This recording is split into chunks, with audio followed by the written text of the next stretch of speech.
Bonjour à tous, donc afin de faire un résumé du chapitre de la résistance aux saisissements de sol, on va garder le même exemple de la dernière fois, où nous avons eu un exemple impressionnant du tassement différentiel sur une structure, où la fondation s'est enfoncée dans le sol, on remarque qu'il existe une limite, ou bien une ligne, donc d'un côté des grains n'ont pas bougé, et des grains ont bougé. Donc dans le cas du fondation, c'est bien le long des lignes qui sont sur l'image que nous avons un problème de cisaillement des sols, donc la conception qu'on va mener devra conduire à éviter les ruptures où les déformations sont très importantes dans les massifs de sol.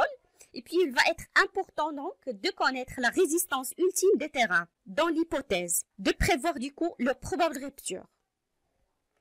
Il s'agit en fait d'un modèle de fondation ici en noir qui s'applique sur un modèle de sol représenté par des petits bolos. Et lorsque la fondation s'enfonce, cela génère dans le massif de sol situé dessous au moins ces deux lignes de rupture que nous avons déjà vues, indiquant la présence d'un élément de sol infinitésimal situé sur l'une de ces lignes de rupture.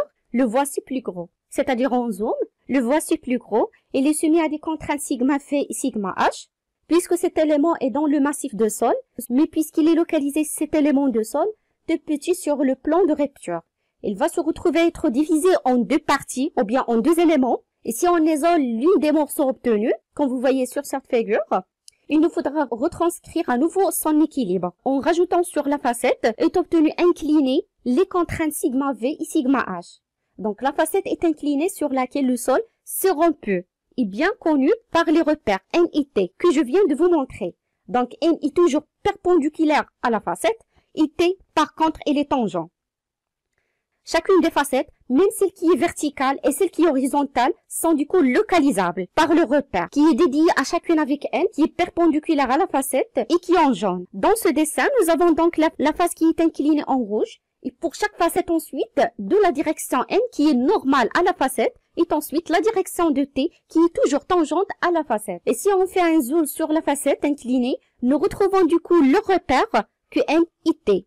N qui est en jaune, et les contraintes sigma v et sigma h, il est possible de décomposer ces contraintes en décomposants qui sont cette fois-ci collinéaires à n et à t. Donc, si nous regroupons ces contraintes collinéaires rouges à n et bleues à t, donc nous pouvons identifier l'existence ou bien l'existence d'une contrainte à deux composantes sigma perpendiculaire ici à la facette, dans le sens contraire de n. Donc, comme vous voyez sur la figure, n est toujours normal à la facette, t, elle est toujours tangente à la facette, et sigma, elle est toujours perpendiculaire à la facette. Par contre, tau, elle est collinéaire avec t.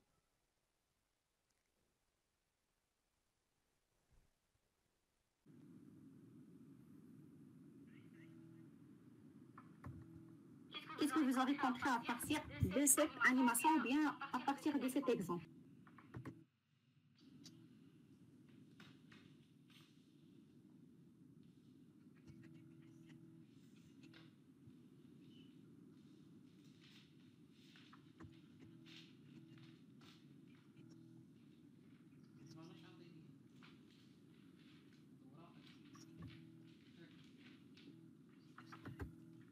Par exemple, on peut calculer sigma et tau dans le plan de rupture à partir du cercle de Mohs. Donc, cercle de Mohs, sigma 3, c'est une contrainte principale mineure, sigma 1, c'est une contrainte principale qui est majeure, sigma 1, sigma 3. Donc, sigma 1, c'est une contrainte normale, tau, c'est une contrainte tangentielle. Donc, à partir de ce cercle, on va calculer sigma et tau dans le plan de rupture.